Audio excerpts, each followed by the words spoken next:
So hello everyone, welcome back to my YouTube channel. So friends, आज मैं आप लोगों की क्यूरी के सॉल्यूशन के साथ आया हुआ हूँ, जो कि CUH के सेंट्रल यूनिवर्सिटी ऑफ हरियाणा के हॉस्टल के रिगार्डिंग है। बहुत सारे लोग मुझसे पूछ रहे हैं कि सेंट्रल यूनिवर्सिटी ऑफ हरियाणा में हॉस्टल अलॉटमेंट का प्रोसीजर क्या है, कैसे हॉस्टल प्रोवाइड की जाती है। So let me make this clear for you. First and foremost thing कि आप सभी अगर फर्स्ट ईयर में हो, चाहे वो बीटेक में हो, BSc में हो, BA में हो, या किसी PhD में हो, मास्टर्स में हो, किसी भी प्रोग्राम के फर्स्ट ईयर के स्टूडेंट हो, तो आप सभी को हॉस्टल प्रोवाइड की जाएगी। ओके, सो फर्स्ट ईयर में आप सभी को हॉस्टल मिलने वाली है। सेकेंड ईयर से हॉस्टल अलॉटमेंट का प्रोसीजर चेंज होता है। इसमें आपको merit basis hostel allotment provide की जाती है। ओके, सो अगर आप सेकेंड ईयर में टॉप 50%, अगर स्ट्रेंथ 60 की है, तो टॉप 30 स्टूडेंट्स को हॉस्टल मिल जाएगी बहुत ही आराम से। अगर 20 की है तो 10 स्टूडेंट्स को मिल जानी है मास्टर्स में। ओके, सारे PhD स्कॉलर्स होते हैं, उन सभी को हॉस्टल मिल जानी है सारे ईयर में। Okay, but the merit basis only for bachelors and masters. Now for the third year, अगर आप थर्ड ईयर के स्टूडेंट हो, so top 25% students will get the hostel easily. Okay, अगर आप फोर्थ ईयर के स्टूडेंट हो, then top 10% student. दरअसल fourth year में तो आप सिर्फ 4 महीने के लिए कॉलेज में रहते हो, सो वो बहुत बड़ा इशू नहीं है, फोर्थ ईयर में मिल जाना है आपको।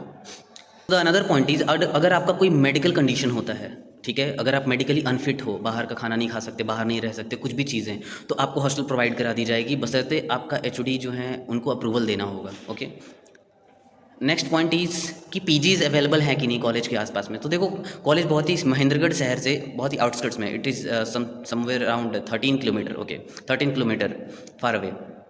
सो वहाँ पर गांव है जाट और पाली। जाट गांव is on the verge of gate 2, वो आपके गेट 2 से एंट्रेंस है उसका। ओके, सो वो गांव बहुत ही नज़दीक है, बहुत ज़्यादा, वो जाट गांव चिपका हुआ है। सो आप वहाँ पर बहुत सारे PGs अवेलेबल हैं, आप वहाँ पर किसी भी PG में जा कर के बात कर सकते हो। PG के भी rent I guess it's around 5,000 to 5,500 per month पर पर्सन। ओके, सो 5,000 लेकर चलो, बहुत बढ़िया से रह लोगे। 5,000 बहुत इनफ है वहाँ के लिए, जैसे कंडीशन है वहाँ पे, और बहुत बढ़िया रूम फैसिलिटीज़ हैं, सब कुछ हैं। अगर आपको PG से किसी PG में जाना होगा या आपको PG चाहिए होगी, तो आप मुझसे बात कर सकते हो। आई गेस मैंने सारी बातें क्लियर कर दी। और रही बात हॉस्टल फ़ी की, हॉस्टल फ़ी मैं बता देना चाहता हूँ। हॉस्टल फ़ी मैं आपको ये स्क्रीनशॉट प्रोवाइड कर रहा हूँ, इसमें आप देख सकते हो। OBC कैटेगरी के लिए और जनरल कैटेगरी के लिए 13,000 समथिंग है, and ST/SC, for ST/SC it's something around 11,000। Okay, 2,000 will be security deposit.